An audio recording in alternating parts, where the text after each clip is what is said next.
of Mabus. Oh, I'm stoked. I'm ready.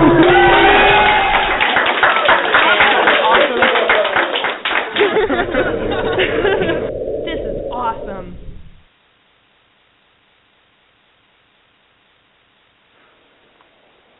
Welcome to the Church of Mabus radio show. It's Friday night. You're listening to United Public Radio, 107.7 FM, New Orleans. I'm Jeffery Pritchett, and my co-host, Wham's here. Wham! Wham! Wham Zooey. Yeah.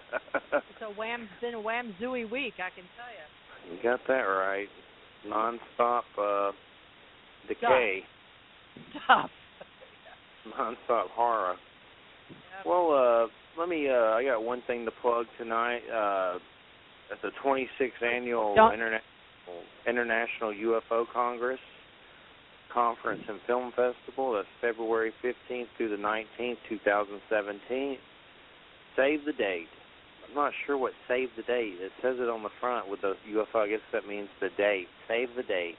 And put it in your calendar. Yeah. That's what that means. And register before October 1st, 2016. And visit ufocongress.com or call 1-877-836-0110. All right, and I wanted to mention a few of the upcoming guests before we get to our guest. Next week is Debbie Chestnut, Something Wicked. It's about ghosts and stuff. July 22nd, Gordon White from Rune Soup. We're going to be talking about his book, Starships. And he also wrote a book for Lillian called Chaos Protocol, The Chaos Magician. So I don't know a lot about that. I know a little bit.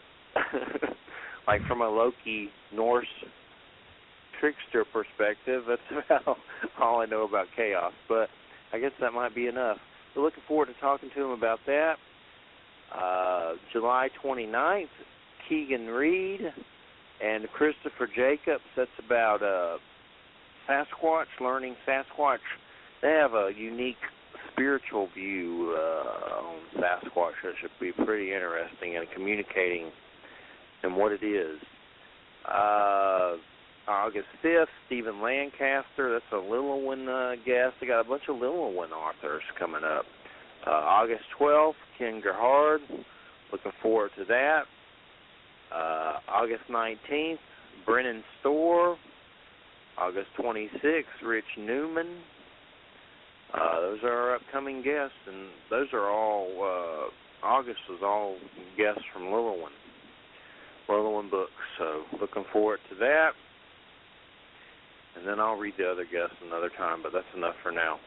Got some good ones coming up, and of course, I said in October, our Halloween show is the Nick Redfern Halloween show, so that's going to be a good one. So looking forward to all those guests. Wham, you're pulling some overtime here. Yeah, that's all right.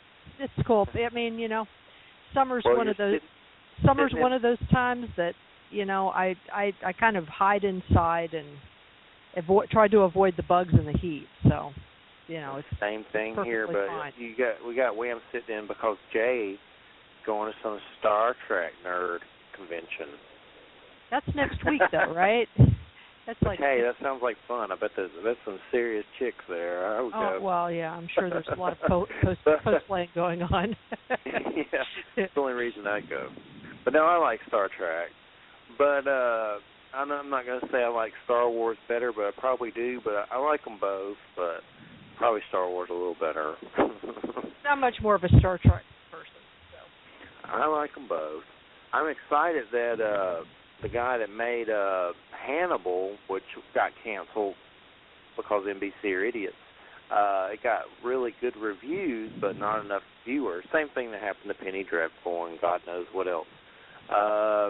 Great reviews from all the reviewers, but not enough viewers. But anyway, Brian Fuller, who did Hannibal, is about to do American Gods on Starz, Neil Gaiman. Yeah. And Ian McShane, I was just talking to Leslie Gunther about that on my wall. UFO icon Leslie Gunner, who never does radio shows. Never does radio shows. Ever. Ever. She doesn't do them. Like, I don't think she's ever been on one. But, no.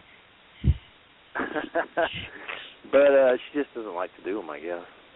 But we were just talking about American Gods on my wall, and Brian Fuller's about to do the new Star Trek on CBS, which should be really weird, because he's pretty unique, for sure. So that should be pretty interesting when they resurrect Star Trek on CBS. Looking forward to that. See how that works. Hopefully CBS doesn't screw it up. I know but that. with Brian Fuller, that's a good sign because he does some good stuff. Very unique and bizarre.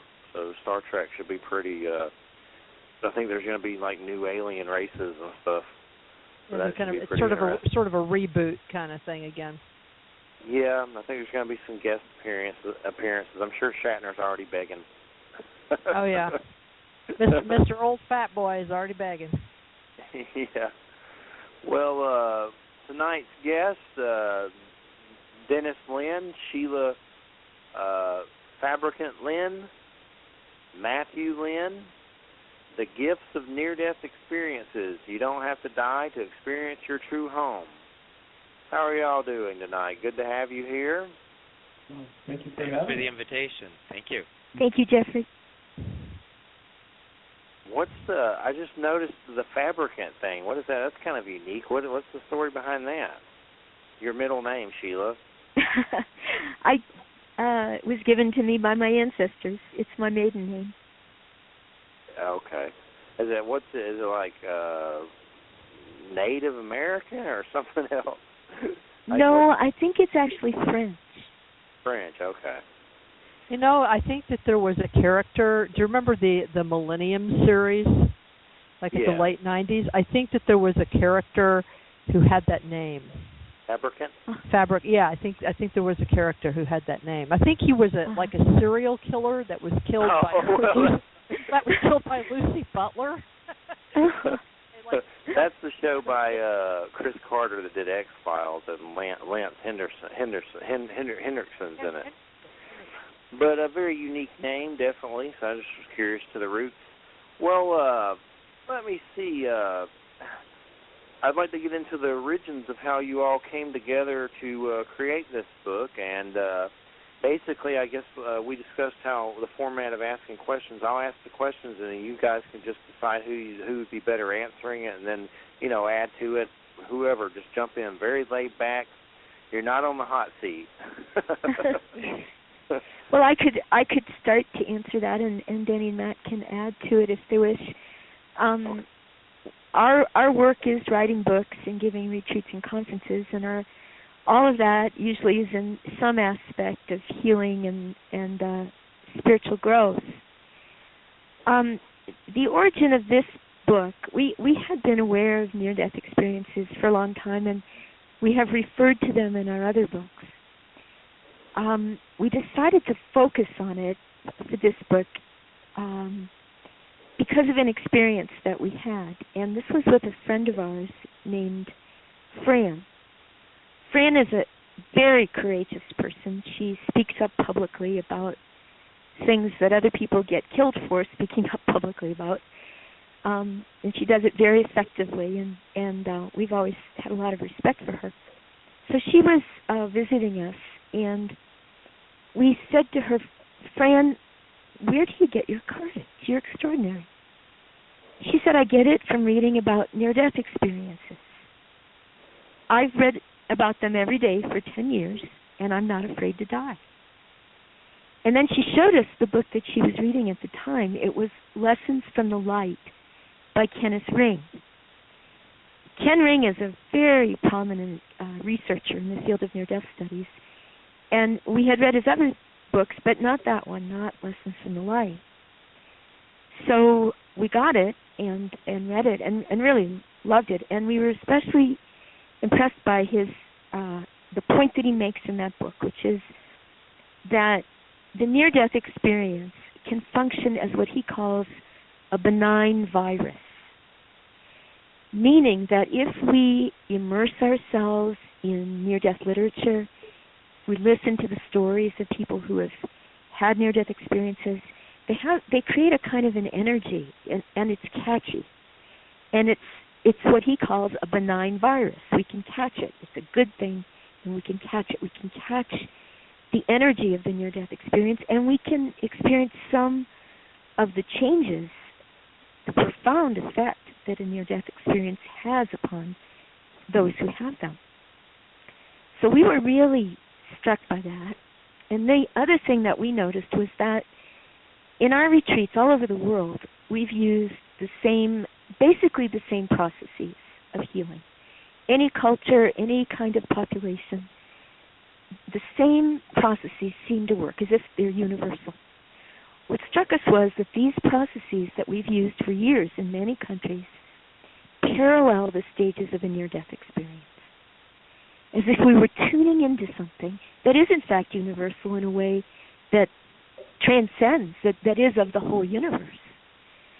And so we decided that we would take those processes that we've used in other contexts and write a book that in which those processes would be a means of helping people catch the benign virus and come close, at least, to what people who have had near-death experiences experience and grow in some of the same ways.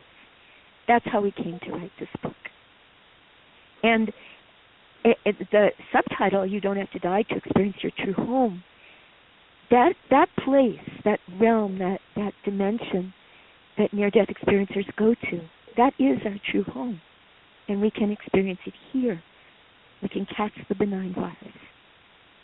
Denny or Matt, do you want to add to what I said? I could try. I want to emphasize that we've been doing our seminars now for a long, long time. We've done them in about at least 50 countries. And in those countries, again, we use a lot of the same processes. We help people, for instance, find the purpose of their life. We help people to do a life review and to grow from what they see in their life. And these are the same processes that are used that people having a near-death experience seem to experience. And Sheila said that. I want to underline that. But the second thing I want to underline is that in the countries that we have worked with, Hindus, Muslims, Christians, that people who have a near-death experience, regardless of their religious background, seem to have these same experiences that we're talking about. Often they'll have a life review. Often they'll come back knowing more of the purpose of their life. So what near-death experience does, it gives us a common way to talk to each other in these times when there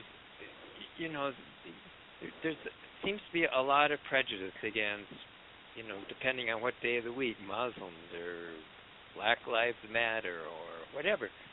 But you know what? All people seem to, when they have a near-death experience, they seem to encounter the same kinds of things. They're universal, and it gives us a language to talk to each other. That's what I really appreciated about it. I think I think what impresses me is the changes in people. And it's like Dennis and Sheila have said, it's all around the world. It isn't just in one place or another place. It's these people come back and they're very different. We used to just kind of dismiss it and say, well, that's a dying brain, and chemical changes. They come back with things that don't just happen with dying brains. And in fact, doctors are more interested in this now because they're realizing when they have, like I can tell you the story about when I was with the nurse. But I asked her why she got interested in it. She said, I've been with patients, and so many of them have when they're dying, they see people coming to them. And I said, well, you think they're hallucinating? She says, no, I see some of that too. And she says, one time, there were 3 other nurses in the room, and we saw the same thing. We saw this whole tunnel of light going towards the door, and we saw when this person exited into the next world. But the thing is, not only are these real, people get changed. They come back, they can forgive people that have really hurt them. There was a Nazi who experienced how he was forgiven by the very people that he killed, and he just came back, changed. He's a person now that is working to help people find this whole way of being able to forgive and release pain and make a world where this isn't going to keep happening. There was a hitman for the drug lords, and he killed 7 people. And he came back. He doesn't even want to step on an ant. Life to him is precious. There's a whole way that people live for love that they didn't before. They can forgive first. They come back. They want to make a world where there's love again, where people care for each other. That's the kind of thing we need. When we're in a society where there are just so many problems. And we need this whole place where we can experience this trust, this way where we can come back and make a difference in the world. That's what these people do. They drop the ditch. So our search has been to try to help people do that. And this is one of the ways it happens. And like we've been saying, you don't have to die. There's whole ways this can happen outside of dying and to come back. Well, I guess I was flipping through your book. I have keywords written down, and I was just flipping through it again, and I flipped to beings of light, which, of course, Wham knows that's my specialty. When just to tell you shortly, when I was 17, I had testicular cancer, and I went through chemo, and that's when I kind of opened up to the spiritual realms on a lot of levels. And shortly after that, a few years later, my dad passed away, and then a being of light visited me on the cloud tops. Me and a friend saw it plain as day, standing on the cloud tops, doing like the naughty finger at us because we had been partying. And we were both like, do you see that? Freaking out, you know. And he saw it, and I saw it, and it was there, plain as day. It was like Highway to Heaven. Because we were on the road, and we had pulled over, and it was just in the cloud tops. Well, I believe that was probably my dad. And, well, shortly a few years back, I went outside, and I saw 2 beings of light fly out of my house into the heavens. So I'm at the point to where I know there's, me and Wham both, we've seen enough weird, you know, the show's on the paranormal a lot and metaphysical and spiritual. And, you know, we believe that these quantum realms are all around us because we've experienced it. But I guess what I want to kind of get into with you was my problem with the process of death. I have some weird anger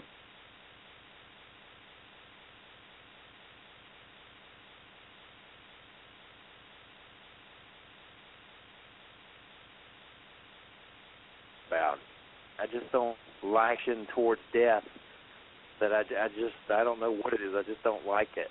So I guess, do you deal with a lot of people that have issues because of death, and what are some of the processes to deal with that?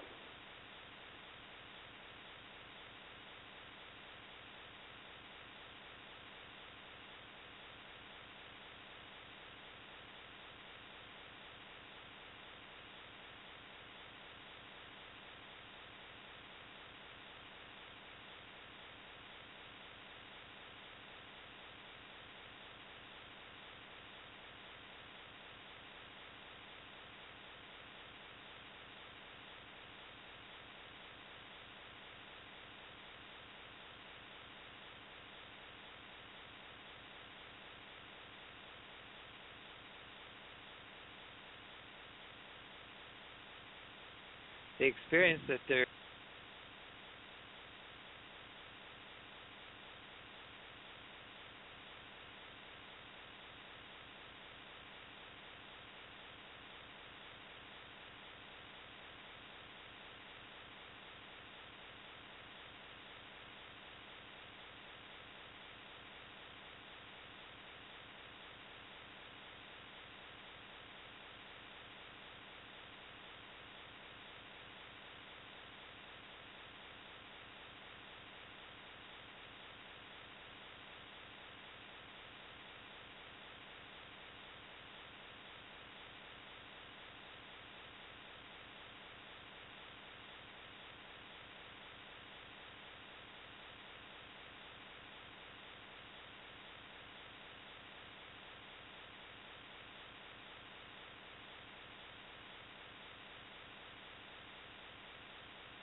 trying to find him. Let's see.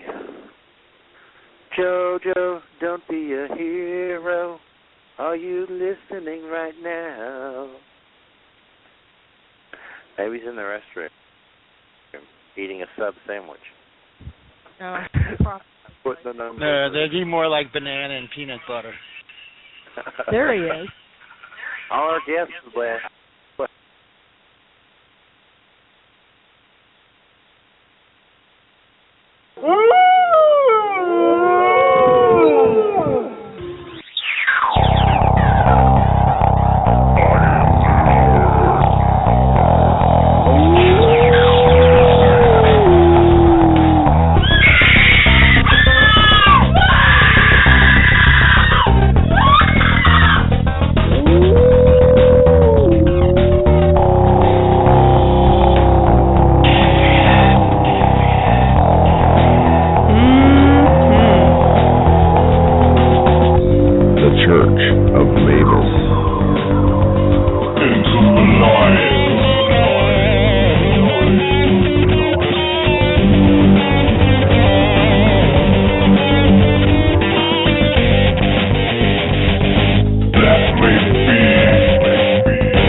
The Church of Mabus. Oh, I'm stoked. I'm ready.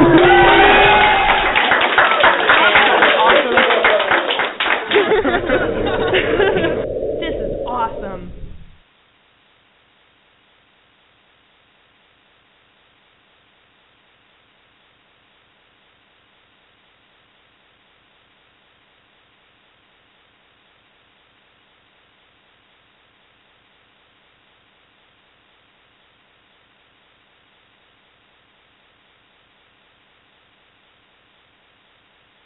Come check out Christina George's new show, Paranormal Connections, only on United Public Radio, Monday, 8 to 10 p.m.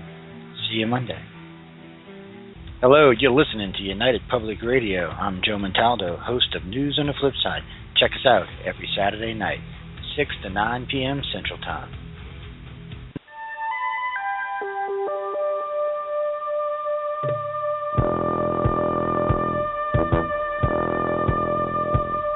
Tune in to UFO Undercover, Wednesdays at 8 p.m. Eastern, with your host, Joe Montaldo, right here on the Paranormal Radio Network.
the Church of Mabus. Oh, I'm stoked.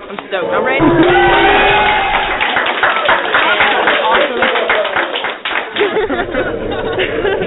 This is awesome.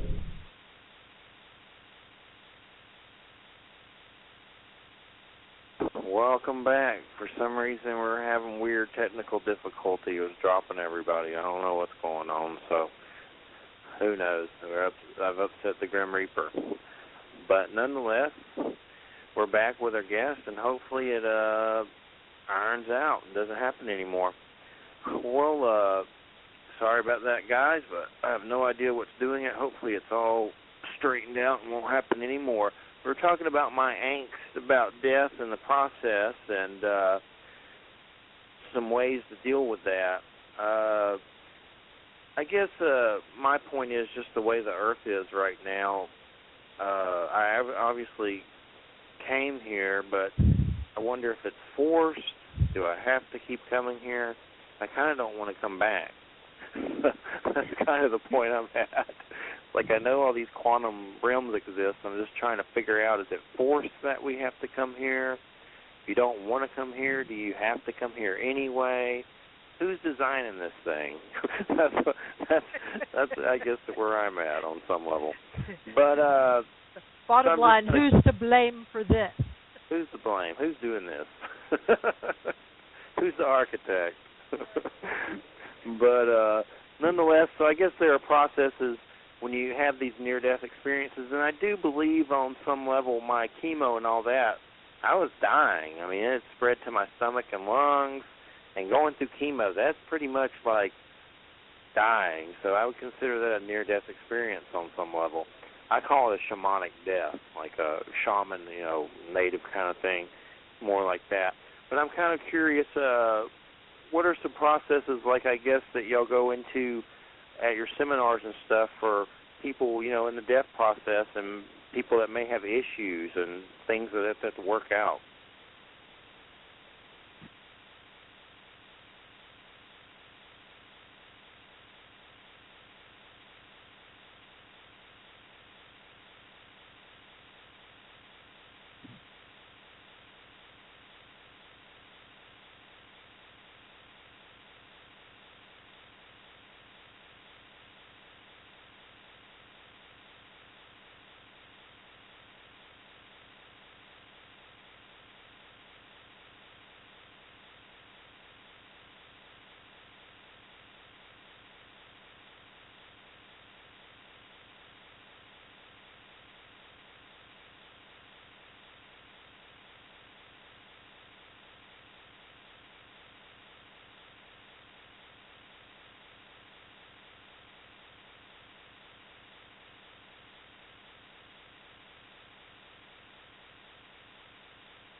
To turn it over to Wham.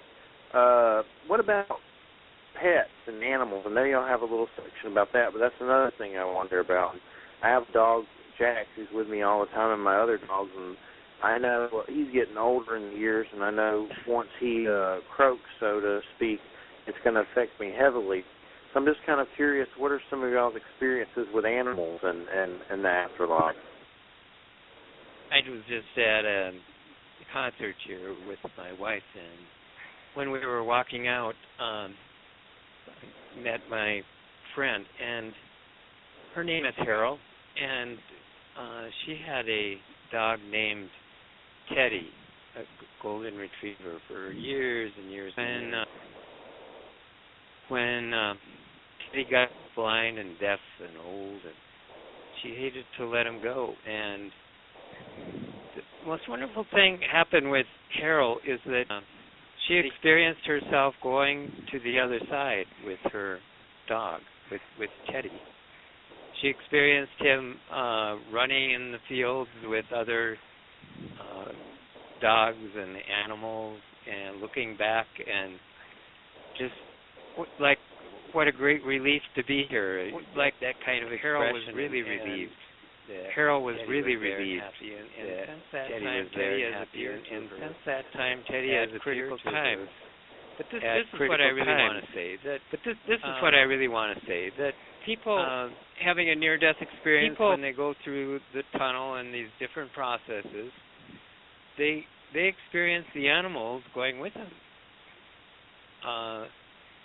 and going through the tunnel, going to the light, and some of them are saying that they believe, like Betty Eddy has a whole book on it.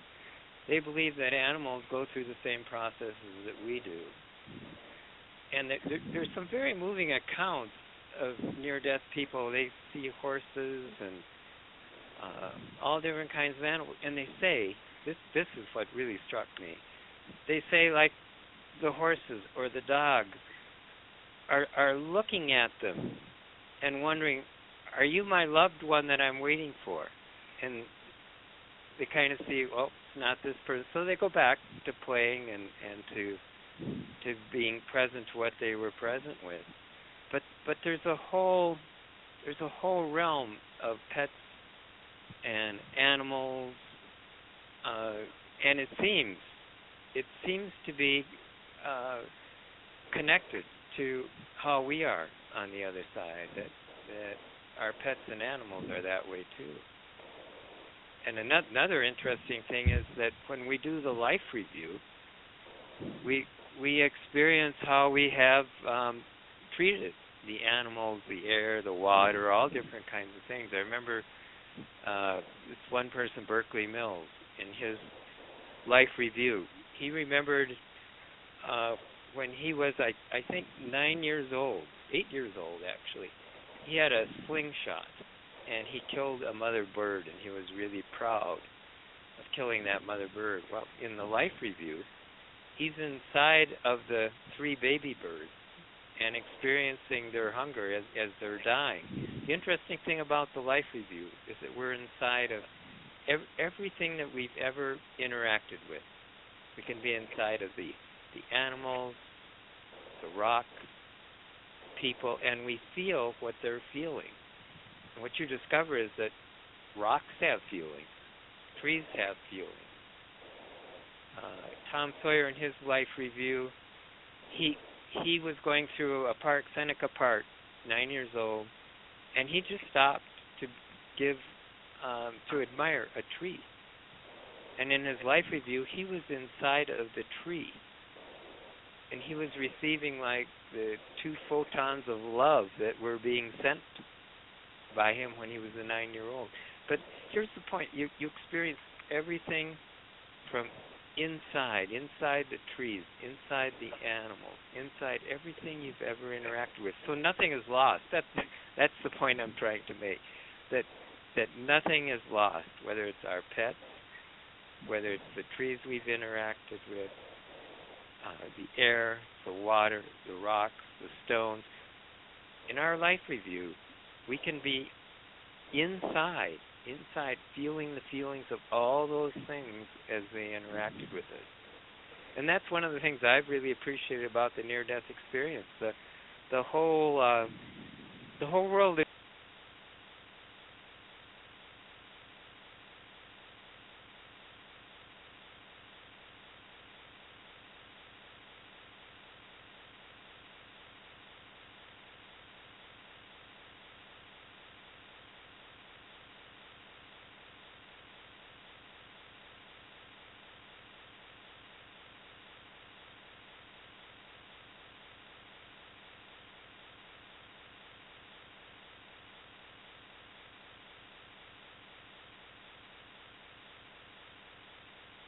Another way to say that is that nothing we ever loved is lost. It's all there. We are reunited with everything and everyone that we ever loved, including your dog, Jack, when he goes. That's Jack Nicholson. He smiles like Jack Nicholson. That's why Jack. He'll smile. Well, Wham, are you okay? You with us? Yeah, I'm here. Your message. It was like I fell completely off and then fell completely back on. So it was very strange. I have absolutely no idea what that was about. Anyway, well, I mean, it sounds to me like what you all are talking about is a version of some of the exercises that I've undergone and experiences that I've undergone, some spontaneously and some as a result of training. I've almost died 3 times, and while I didn't have, the sort of the classic after-death experience in the dying process, I coming out of that when I was coming back around, I had a number of really extraordinary experiences that led me to different places. And it sounds to me like what you're saying is that what these experiences reveal is that death isn't real. Yes. I mean, not ultimately. We experience a kind of physical transition, and I think that that's what people are the most afraid of, is that process of physical transition. I've experienced so much death in my life that it's really, I have to sometimes sit down and sort of count occasionally all the people that I've known personally who have died in a variety of ways, including, just in the past 4 months, 3 people very suddenly of various illnesses, 1 person of suicide. I've known people who've been murdered. I've known murderers. I've by the time I was 22, I had buried 30 people. So, buried 30 people? Wow. By the time you were 22? Because I came of age during the AIDS epidemic, its first, and so I lost basically probably 60% of the people that I knew at that time. And so of really awful things, suffering, not only physically difficult, but then the social part of it. You know what I mean? Having, I think sometimes for myself now, death is not really the issue. It's sort of dealing with everybody else afterwards that is often the issue. Because that's like just in the violent things that have occurred in the last few days, the people who have passed in all of these instances, the people who have passed, they sort of know the truth now in one way or another, whatever they're focused on. But it's the aftermath of all of that, of the process, that people get really sort of hooked into. And so, when Jeffrey talks about his fear of death,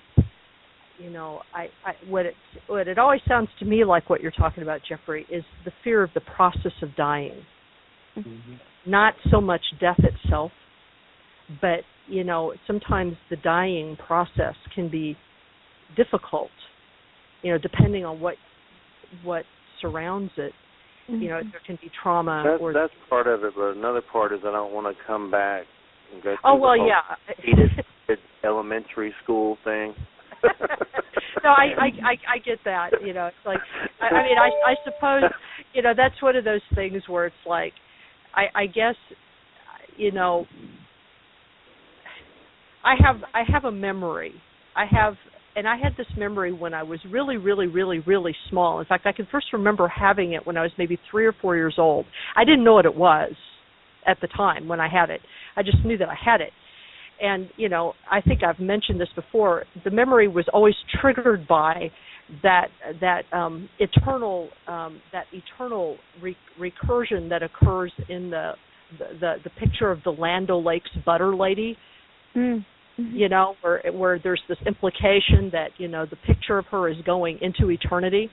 I thought I was insane until that was featured on a Portlandia episode, and I realized, oh, I'm not the only one that's noticed that. But I used to have this experience, this memory, and when I was older and, you know, had experienced a few things, I realized that what I was experiencing was my entry into my body. Yeah. My birth experience. And I will admit that that memory was not a good one, you know. In other words, the experience of coming into this physical body and being limited in that way, and sort of I was experienced it as sort of being crushed and isolated, you know. That was not a very good experience, and as a result of that, the sort of death experiences that I've had have always been more liberating. So there's a part of me that I guess has always sort of looked forward to whenever that might happen, even though I don't try to bring it on either. You know, I mean, I don't want my death to be painful or awful or anything like that. Just not only for my sake, but you know, anybody else that might have to clean it up. You know, but. I think that at this point in my life, I think that I understand that for me, birth was a much more painful experience than death might be, and I'm not afraid of death at all, but I don't seek it out either, and I'm trying to be respectful of other people's sort of boundaries around that. It is funny how, and I've always, my life has been one of those situations where, as I've gotten older, I've become more like I was when I was a kid, where I just assume everything's alive. You know, I just assume that, you know, animals are conscious in their way, and rocks are conscious in their way. Because when I was a kid, I used to automatically like go into trees and go into rocks, and I can remember doing that. And I tried going into concrete once, and that wasn't very pleasant. But, you know, man-made things aren't quite as fun to go into. I mean, I'm assuming that you all take people on sort of like a meditative process? Or is it meditative, or is it more experiential? I guess those aren't mutually exclusive. But it go would ahead. depend on what part of the experience you're talking about. For okay. Instance, I could just pick out a part, like sure the life review. We give workshops where we take people through. There's a psychologist who says you go through 8 stages in your life, from conception through childhood, through mid-years, up through old age. We take people through the memories of each of those places and have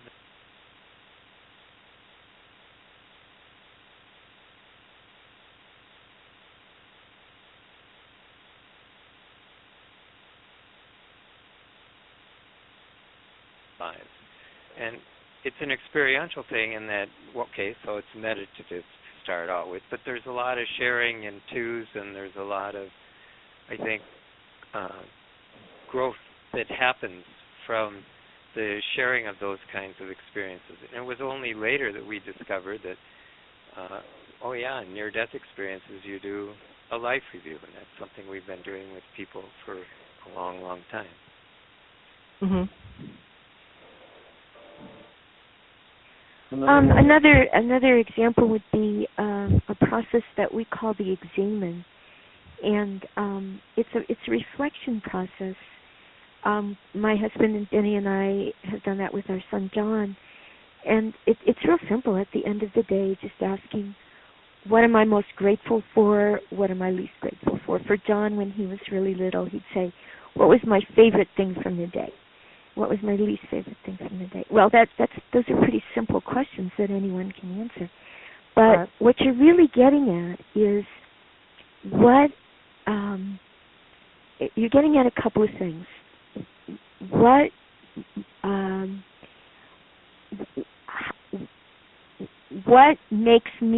helps me to give and receive love? Because that's really what makes people happy.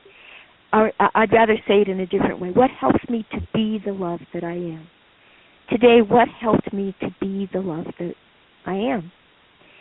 And secondly,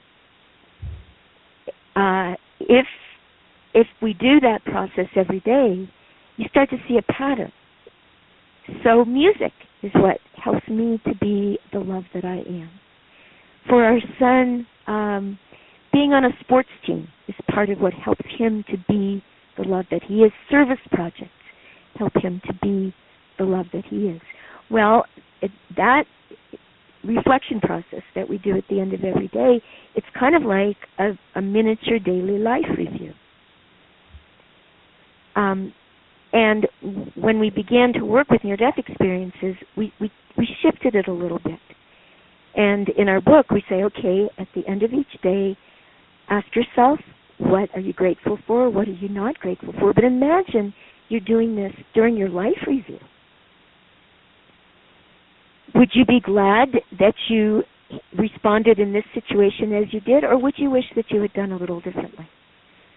How could you best be, how in the presence of the light, what way of responding in this situation would have helped you to most be the love that you are and you would most want to relive during your life review?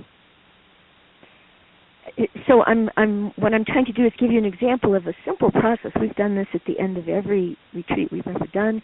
We do it at the end of every day. How it mirrors what happens in a near-death experience in the stage of the life review. Mm-hmm. Moreover, it helps us to get at that purpose. Why did we come here? We all came here for a special reason.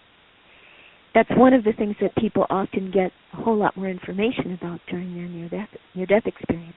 Well, we can get some information about it just by reflecting each day. When was I able to be the love that I am? And what was I doing at that moment? What helped me to feel that? Well, I will agree with you on that. I mean, my spiritual practice is a pretty intensive, self-reflective Sufi practice, and so there's a lot of emphasis on love and forgiveness and reviewing, constantly sort of looking at your behavior and your thoughts, but not in a judgmental way, but just sort of, watching how you've created the pattern of your life, and in reference to what Jeffrey was saying, I mean, one of the things that I can say is that my own reasons and purpose for being have gradually become clear, clearer, I guess, as a result of that. And that's not to say that you can't change that a little bit. It's not like it's absolutely rooted in stone for everybody. There's some wiggle room there, but kind of an overall sense of what your purpose is and how you can work towards expressing that. Well, I think what you're bringing out is that this is ordinary. It's daily. It's available to all of us. The things that people experience in near-death experiences are built in to all life.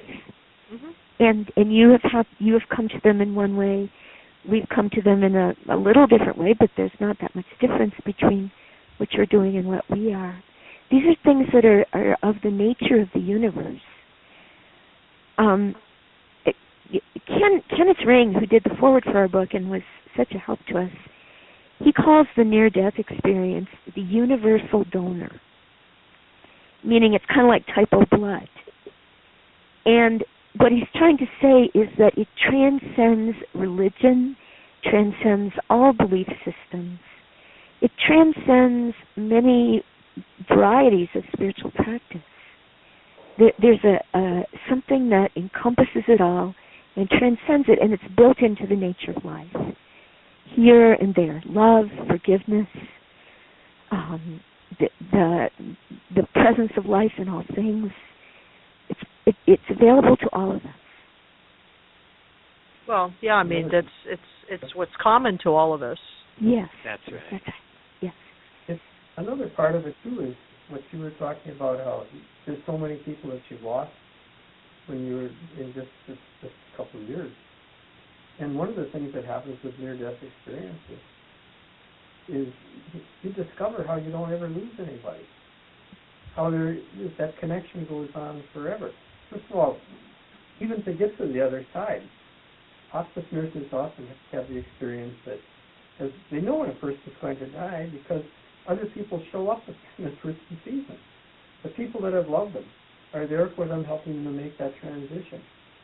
And when they get to the other side, they meet even more people and experience how those people have been with them all along, loving them, taking care of them.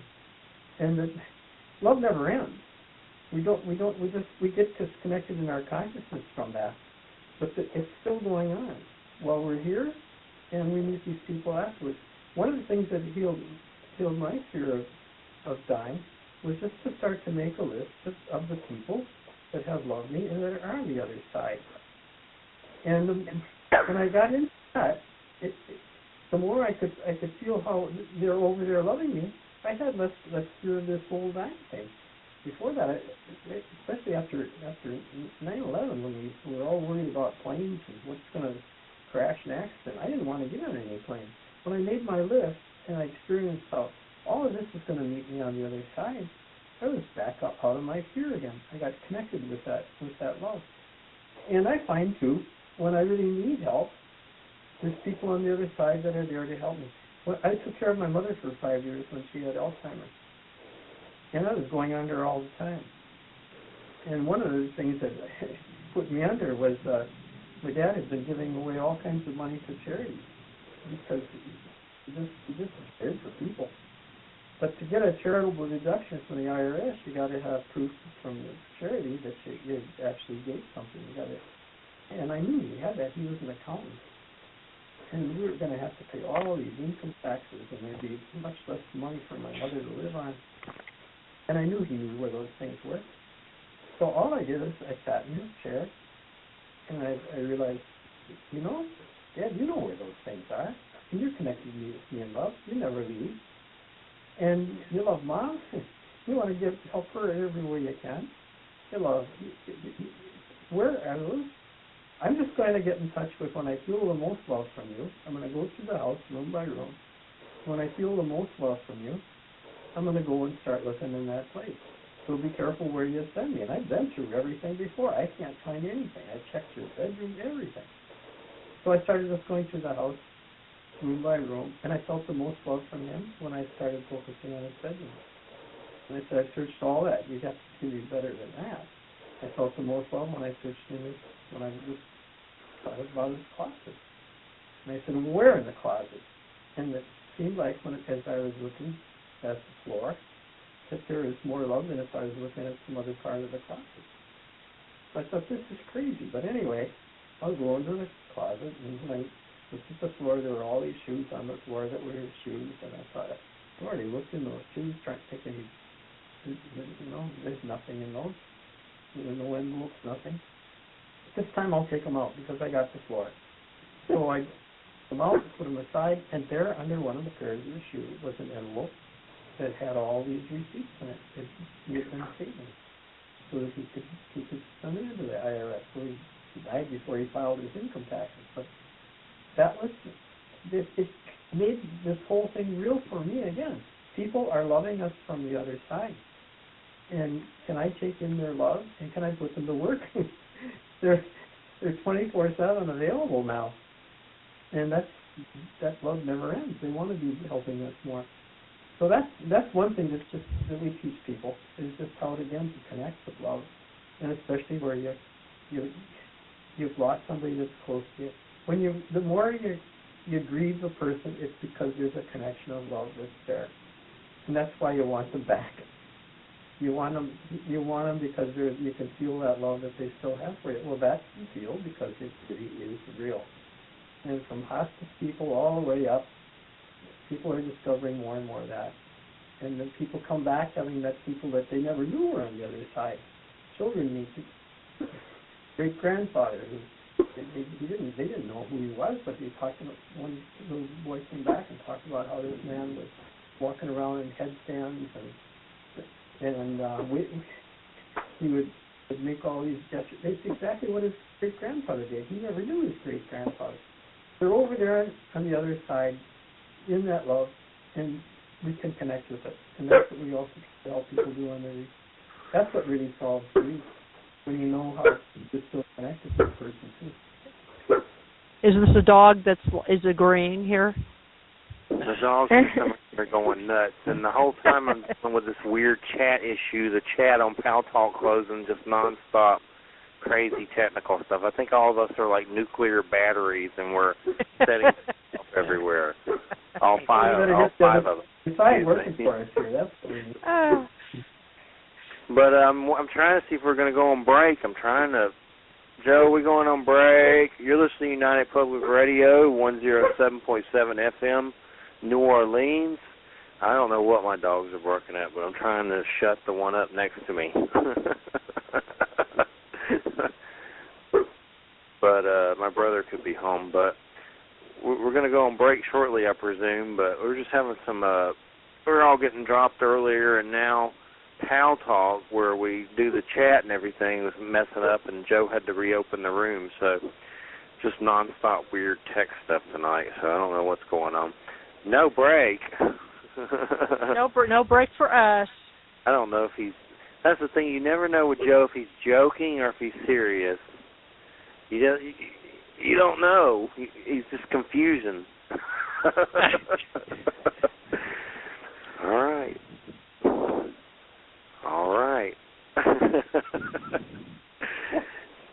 Oh yeah, you're listening to Jeffery Pritchett and Wham, and our guests Dennis Lynn, Sheila Fabricant Lynn, and Matthew Lynn, and my dog Jack, because he can't shut up. And aren't you supposed to say the call letters of the station? I did that. 107.7 FM, United Public Radio. We're learning the. My dogs are going crazy. I think Sasquatch is visiting us tonight from the forest. But nonetheless, I don't know if we're taking a break or not, because Joe just confuses me. He says, nope, no break, nope, no break. You got to make up lost time. Be fair to the guests.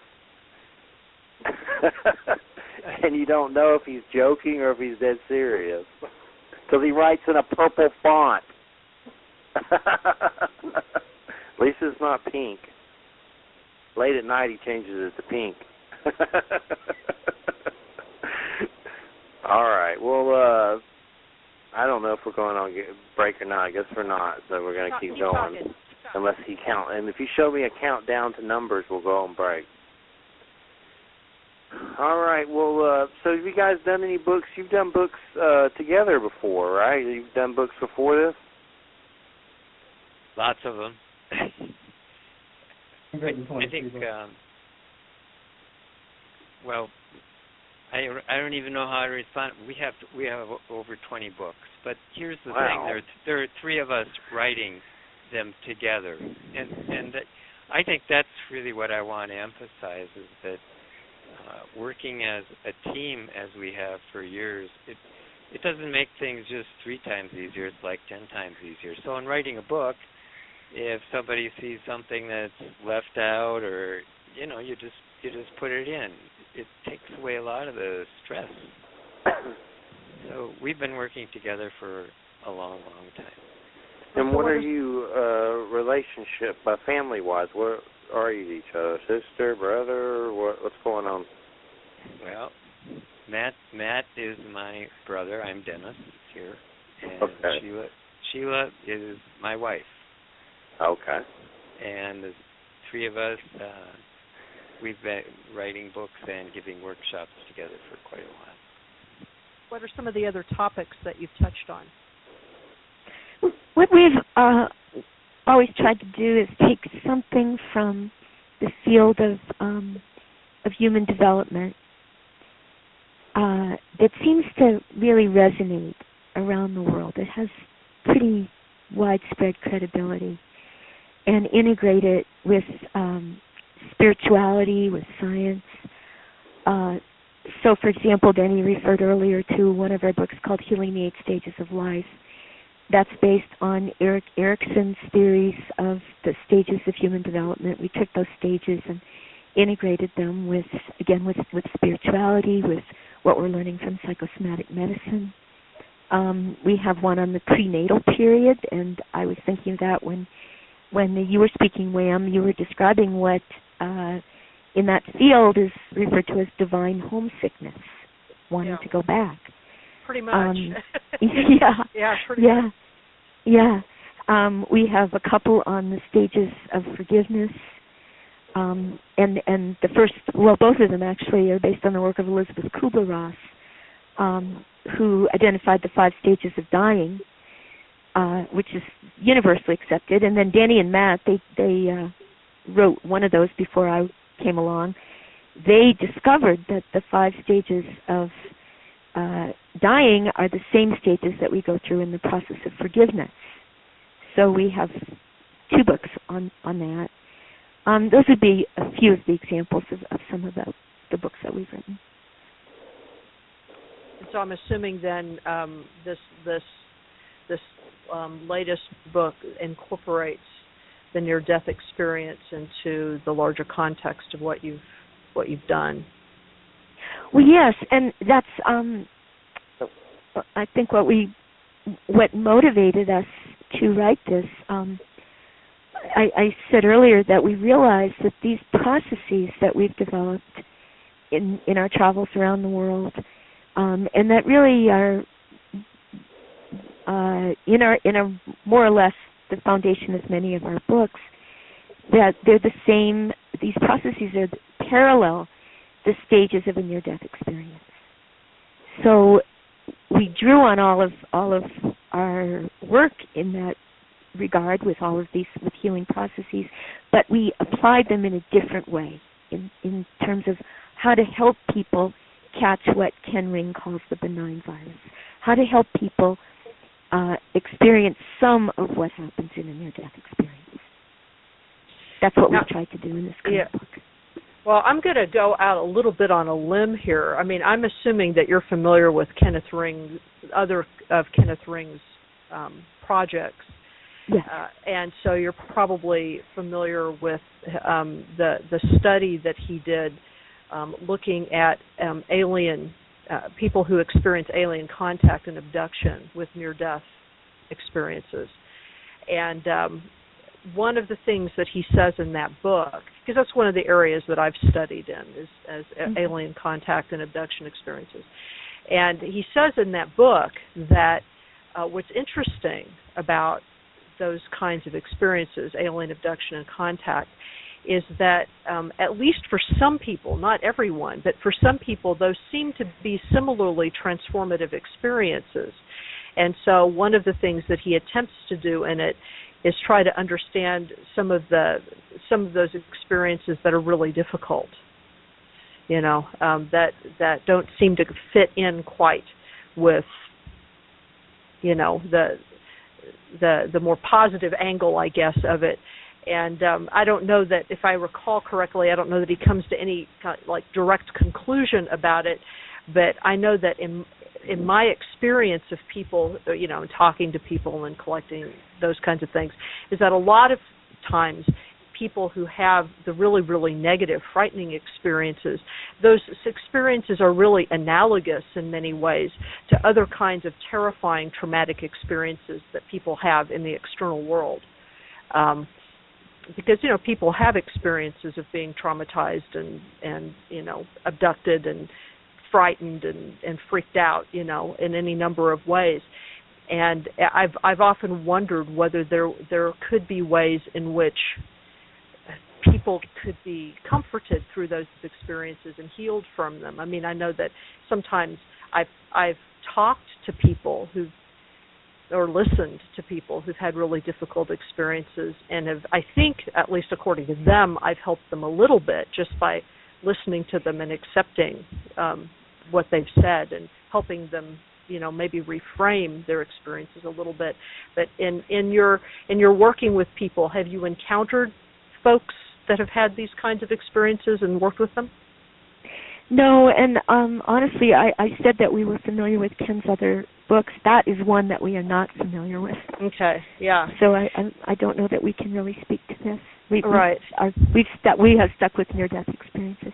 Right. Well, he did. It's something you might want to look at, just simply because he connects it to his near-death stuff. So it might be an area that, and just in terms of experiential stuff, that you might want to look at. I mean, the work is actually quite interesting. He comes to some really interesting conclusions, and raises some interesting questions as a result of it. So, are you there, Jeffrey? Yeah, I'm here. Okay. I just have the chat room going. I'm listening at the same time, so I have to deal with. We have a lot of guests in the chat room tonight. Okay. But yeah, I didn't know that guy did a UFO book. I have to check that out for sure. Yeah. It's called like the Omega Project or something like that. I think the book is called that, the Omega Project. I like your method of helping people, where you really listen to their story and you love them. That's what heals people. Even these near-death experiences, they say often it takes 14 years just to integrate it. And the best thing to help is just that they can tell their story to somebody who understands them, somebody who loves them. And then it becomes part of their life. They can begin to experience it. This is a place where I call the love rather than just a place where I feel strange. So what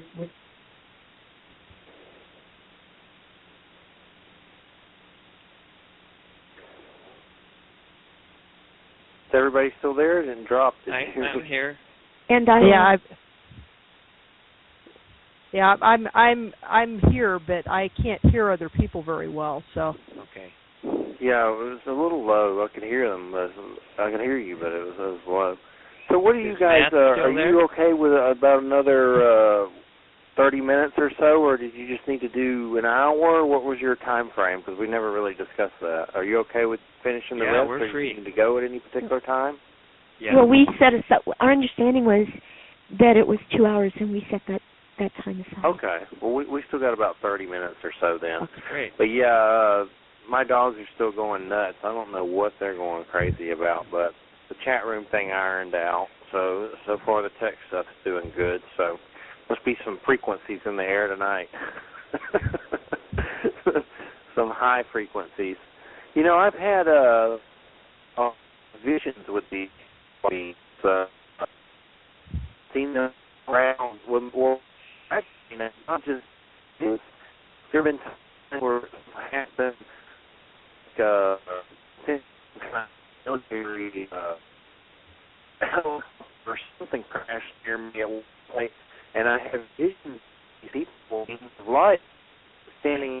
Sorry, we can't. Your voice is out. Can't You're hear you. getting it out. Yeah, we can understand you. Oh, I'm distorted? Now it's better. Yeah. Okay.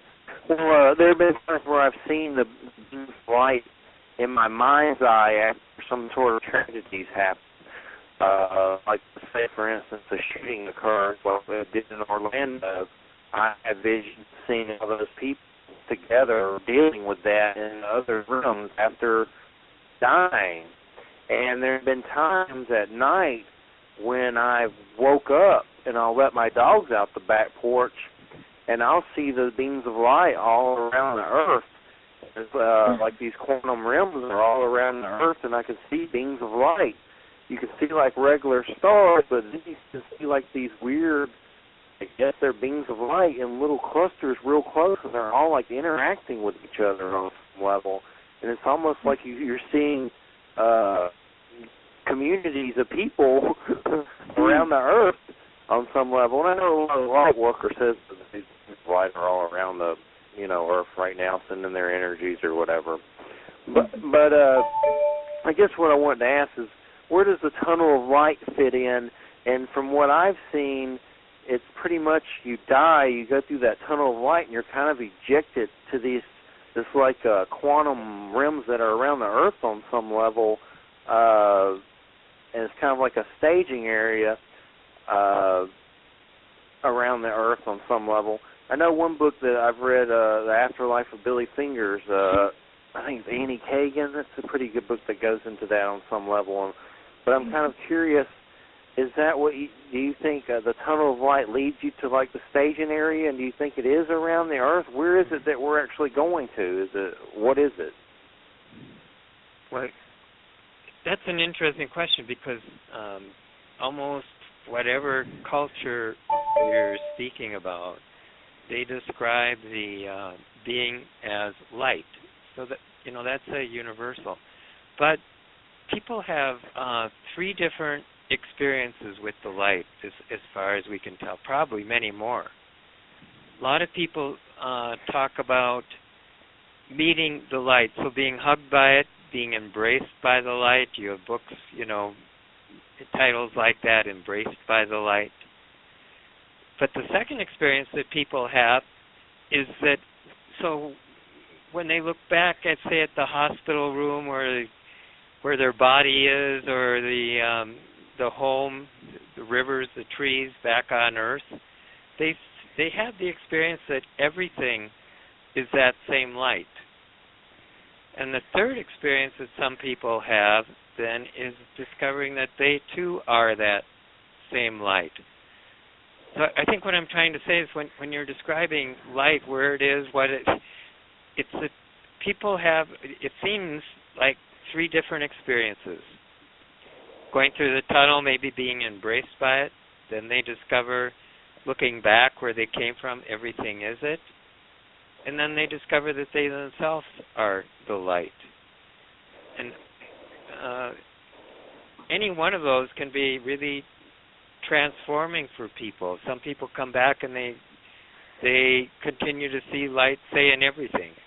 And some people come back and they continue to experience themselves as the light. So it's a different experience for different people. And I don't know that I can answer exactly where it is, or people have very differing experiences with the light. But here is the bottom line. The bottom line is everybody says that light is loving, it's caring, it has warmth to it. Nobody ever wants to leave it. That's the bottom line. And Matt was talking earlier about transformations in people. I think a lot of that happens because people experience, I am that light, I am that love, I am whatever we're talking about. I really am that. So I want a near-death experience to more deeply experience how I am the light. That's what I look forward to, as well as being embraced by the light, seeing everything else as light. And the wonderful thing, again, is this takes place in all different cultures. So you can go to India or wherever and start talking about this, and they all know it.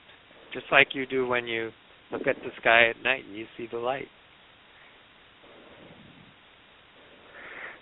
So really, when it all comes down to it, we are these beings of light, and we're like glowy alien things. Yeah.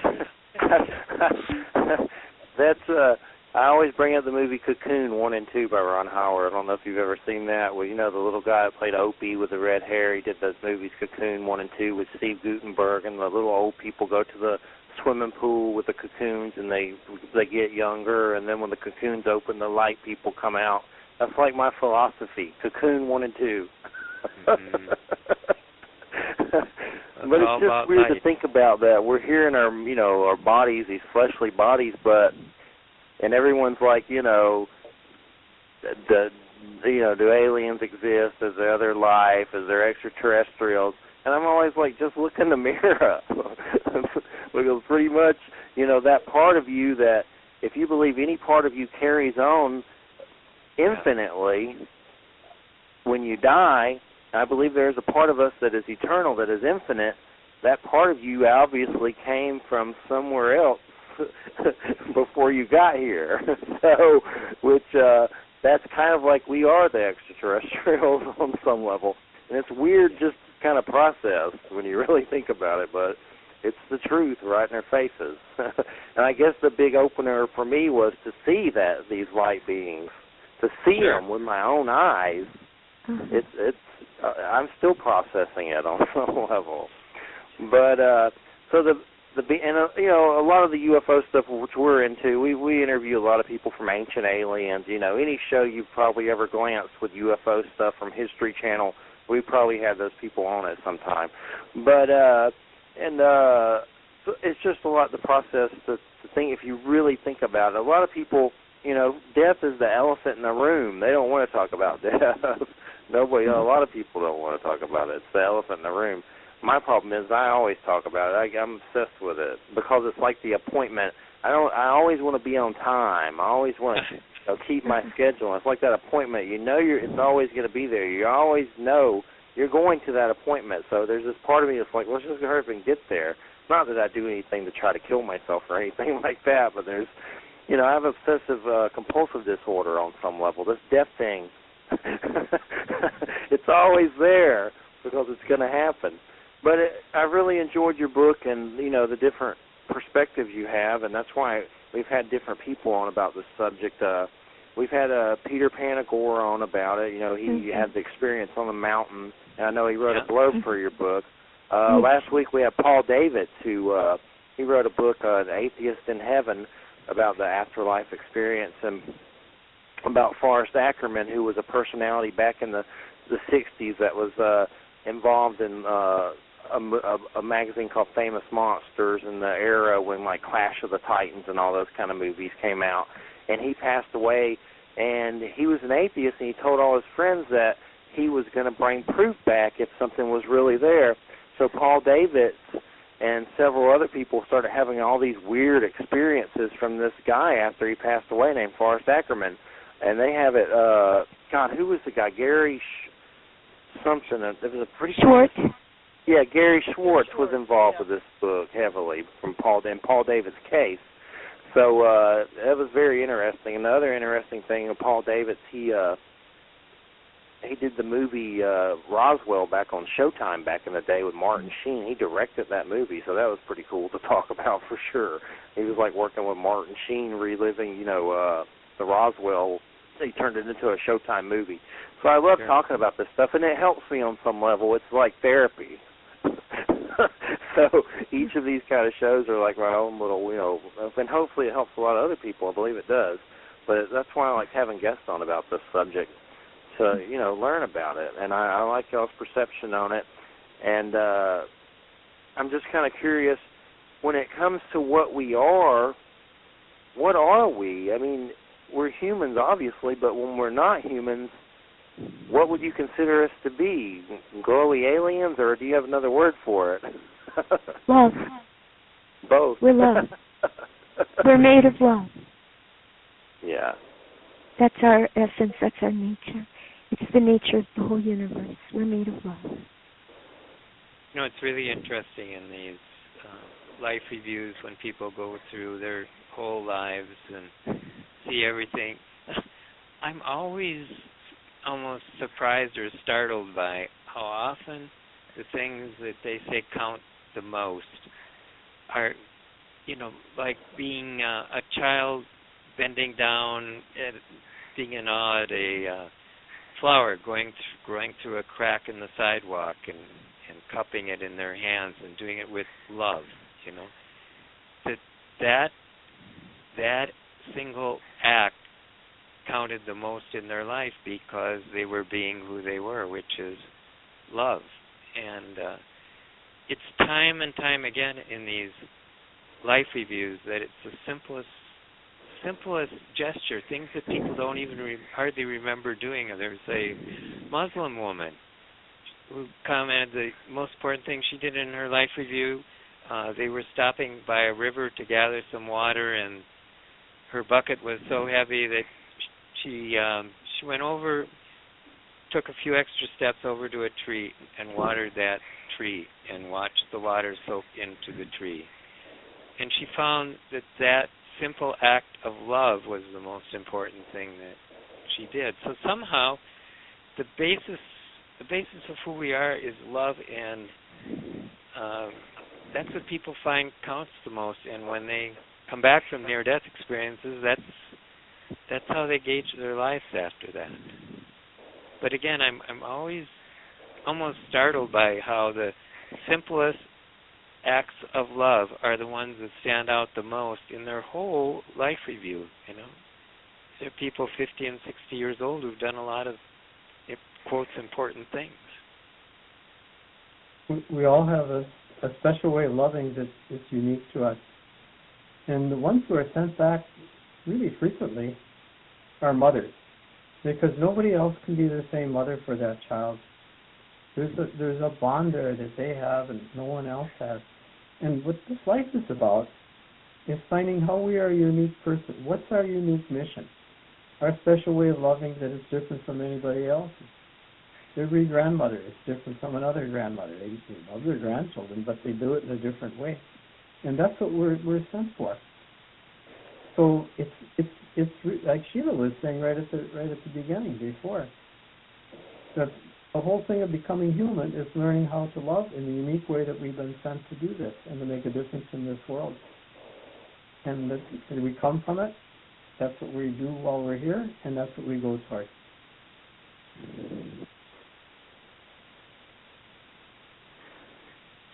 Definitely. So, I guess that's my lesson. I ask sometimes for more light and love to be in my life, and I know by thinking positive thoughts, like I can think just the word love in my head over and over, and I feel that energy come through. But my problem is, too, I deal with weird dark side stuff. I don't know if it's because I'm a Capricorn. There's weird dark side stuff with Capricorn. It's like a goat man. So my whole astrological side. And plus, I like horror books like Stephen King and stuff. Like, I've always been attracted to that kind of stuff. Even if I try not to, I'll end up back to it on some level. But I'm always dealing with a shadow side I can't seem to shake. And luckily, I shake it off with creativity. I don't do anything too weird. I write books, and I do articles, and I'll watch horror movies or, read a Stephen King book. I don't, do anything crazy. I know how to channel it like most people. A lot of people don't, like psychos and stuff that go around doing crazy stuff. If more of them painted a picture or did artwork or something instead of whatever, killing people, their life would be a lot more enhanced, for instance. But I guess that's some of my struggle, too, is just trying to keep that frame of mind. And, I've felt it many times, where you feel so great and positive, but then it seems like there's always something, hell's always around the corner or something to knock you off track.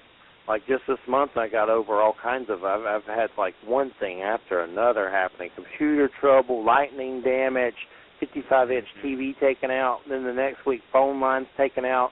Like it was to a point to where I was like, I'm attracting lightning to my house. I think it's me. And I've been struck through the phone once when I was interviewing Serge Kahale King, Huna Shaman. I got struck by lightning through the phone, and he's like, it's a sign of great power in his Hawaiian Huna Shaman voice, which was pretty funny, but at the time it was terrifying. But the point is, I guess, dealing with the obstacles of life and trying to maintain that positivity and love. What is the key to that? How do you deal with that on a personal level? I found it just in the interview of how you do it, how much I appreciated it.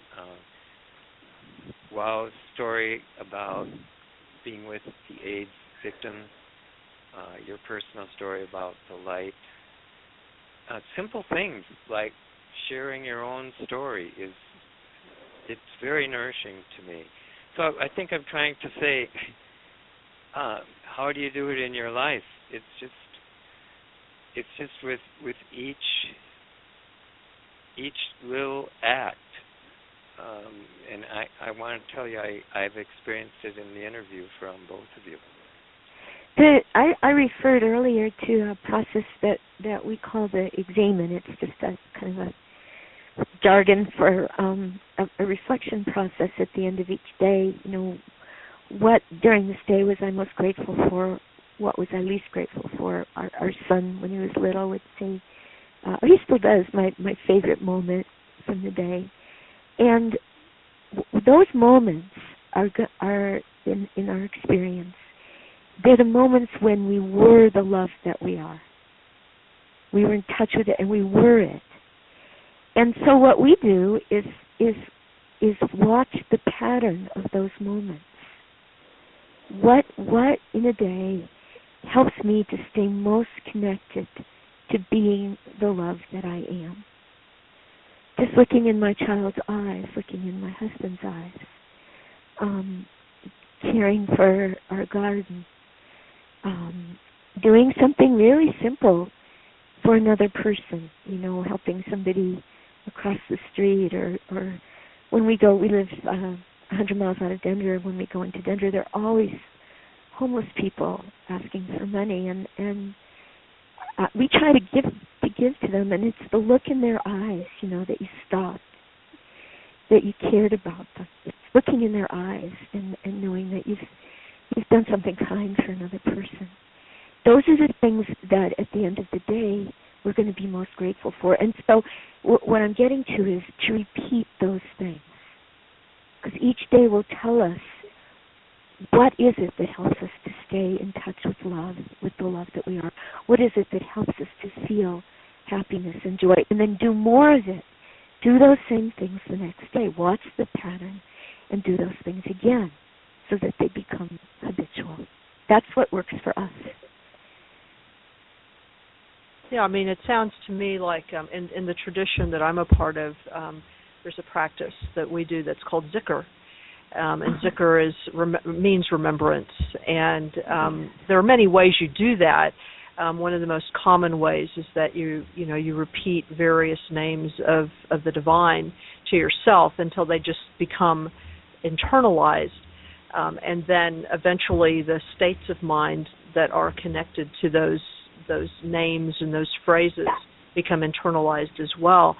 And but what ends up happening, at least for me, is that as I'm going through the day, there are times when it's hard, things pile up, things happen. I have a tendency like Jeffrey to be a little obsessive about certain types of things, so I get all wound up about those things.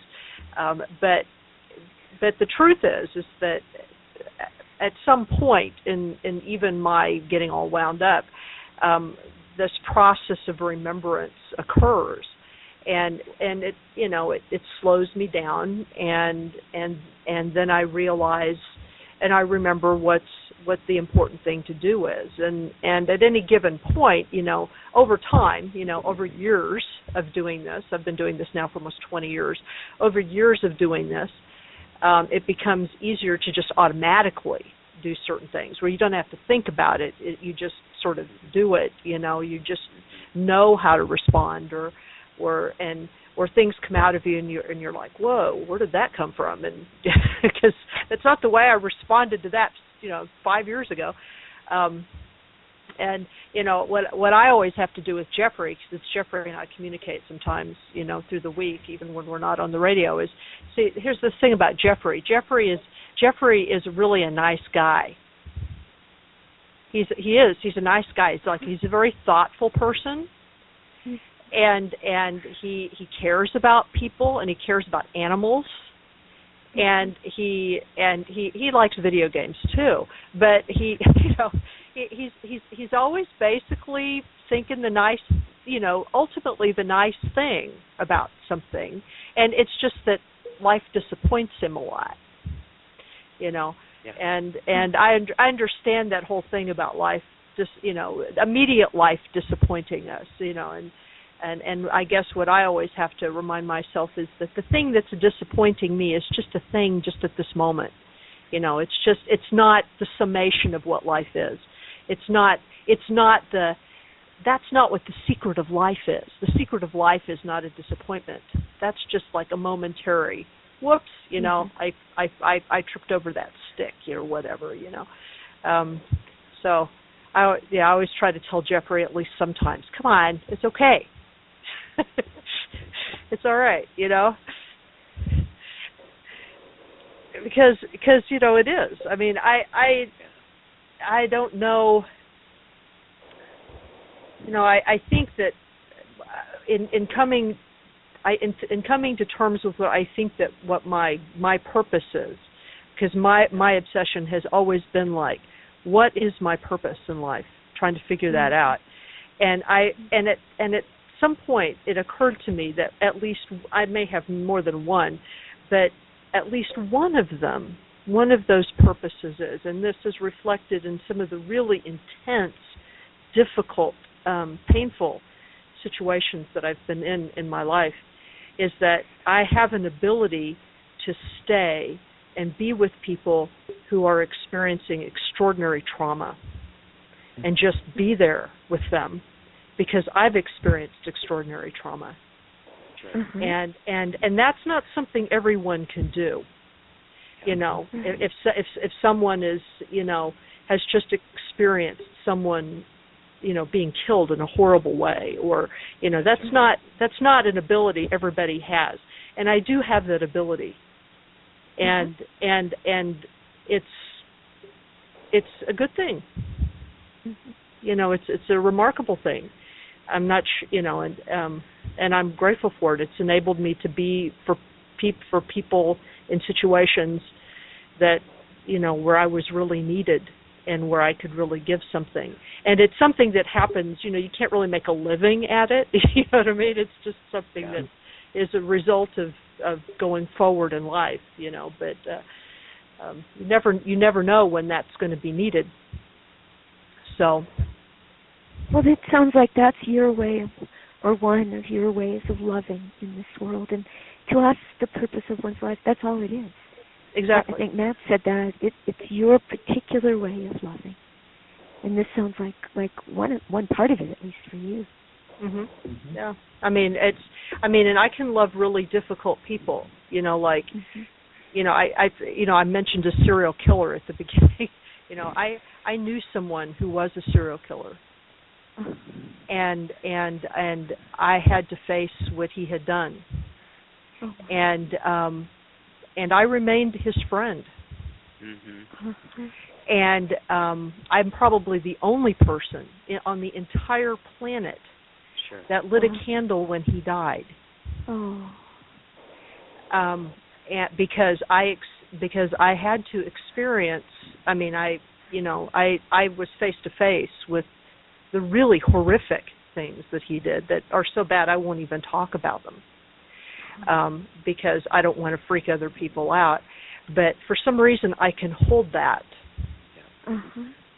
you know, and I don't expect anybody else to be able to do that, but I can do it. So I know that that's like one of the things that I can do. So, it's like in some way you never let go of the flicker of light in him, and he told me the day before he was arrested, he came into the place where I worked. His boss had his power of attorney, and he came into the place where I worked and started just talking to me. And I had worked for him. I had done some work for him. And of course we didn't know that this was going on, or that he was going to be arrested the next day, obviously. And he came in and he talked to me for a long time, and he told me, he said, you know, you're the only friend I have. And I thought that was a really odd thing to say, because I didn't really think of myself that way, you know. I mean, to me, he was just like a business partner kind of thing. And now I kind of know what he means, you know, meant by that. You know, on one level, I wasn't threatening. On another level, I was not in his victim profile, so he wouldn't, you know, he would see me as a human being, you know. I mean, see all those things. But on another level, I just sort of listened to him, you know. And so it was just, you know, I mean, I've gotten crap from people about that I didn't just drop him as a friend, or, you know, completely, you know, I mean, he went to prison and everything, you know, and died in prison.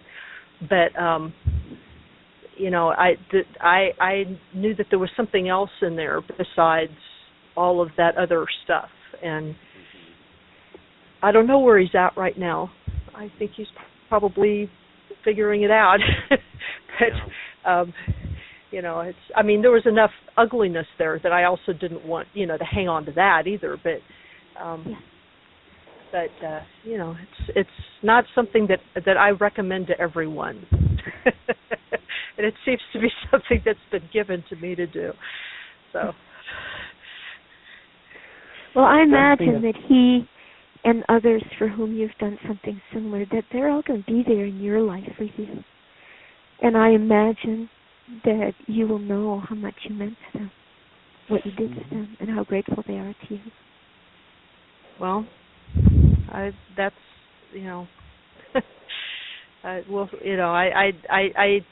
honestly, at this point, it's fine. These things, when they happen, what comes through me when these things happen is it's like it's a different part of me that comes through me. It's almost like it's a much bigger part of me that comes through. I almost feel like it's me, but it's not me. So, any gratitude that people have towards me, that's fine. But, the real gratitude is to the source that it comes from. Because, there's a part of me that is still a small little crabby human being. So I have to give credit where credit is due. Well, Sounds your to me like story you're is connecting with unconditional love that's on the other side, and that can see the wounds inside a person, can see how they've often been abused or whatever it is if they're doing that to other people. So a special gift of connecting with that, doing that. That's really what you've been sent to do. Well, I have some of those wounds myself, Yeah, that's why you can understand and have compassion. You've been there. You're in their shoes. I haven't been a serial killer, but no, but you've been wounded, and you can wounded. understand how wounded people are, and you love them. Well, I also understand that there's a love beyond pain. I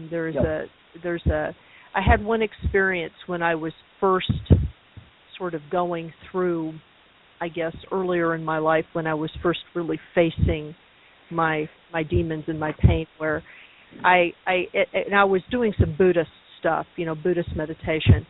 And at one point, I felt so much pain inside my body that it was just overwhelming. It was like I felt like a consuming fire. And I remember I was in my apartment, and I got tired. There was no place I could go. You can't run from it, really.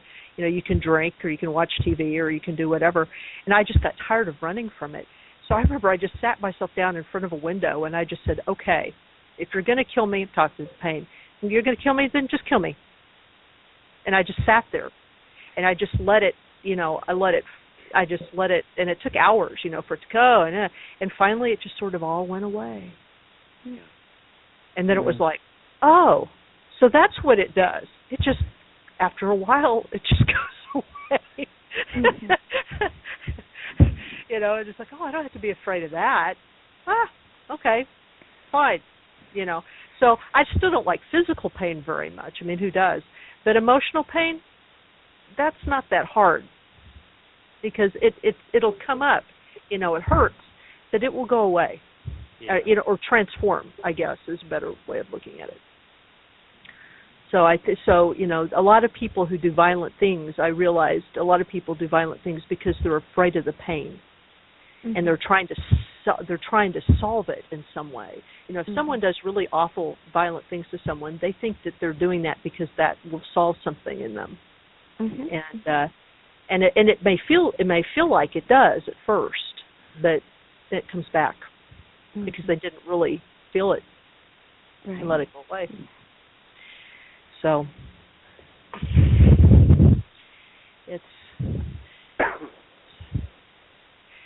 so if you're helping people do this, then Godspeed. You too. God needs you for the serial killers. Oh yeah, it's and like I get it from you. They get it on the other side. That's what we keep finding in these near-death experiences. Yeah. I know one thing that came to mind when you were talking about the serial killer is I've always wondered like these people that do these shootings that are terrorists or whatever they are, they kill innocent people, and then they find themselves standing in this quantum realm as light beings that are all connected in the same, some of them I just have to wonder, God, this has got to be bizarre. And then you have to wonder if, like the serial killer or a terrorist, if they end up going into some self-created weird dark place or a type of a self-created hell just because of their, weird thought system or whatever they're caught up in. So that's a lot of stuff I think about as well. Could you imagine killing somebody and then there you are, you're all there together in the afterlife? I had a friend when 9/11 happened. I had a friend who told me that she had a dream, and I've actually encountered several other people who've had this similar dreams, because at the time it was very disturbing to her. She had a dream in which she saw the event occur, reoccur. The planes hit the buildings fall and everything, and she saw all of these light beings leaving, or these.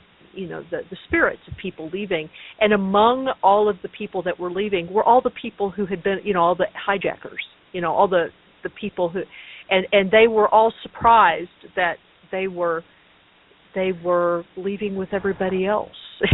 She said she woke up and she had this, and it was like everybody just sort of, loaded off, and all of a sudden everybody realized, what did we just do? What did we just do? What were we thinking about? And she said when she woke up, it really kind of upset her at first because she'd been really upset by what had happened, and it seemed to run counter to what she thought should happen to these people. Sure. And then she realized, well, the truth is we really don't know what's going on with all of that. Yeah. So one pattern that often happens is that when they get to the other side, they're not just in their own shoes; they're in the shoes of everybody else that they've ever interacted with.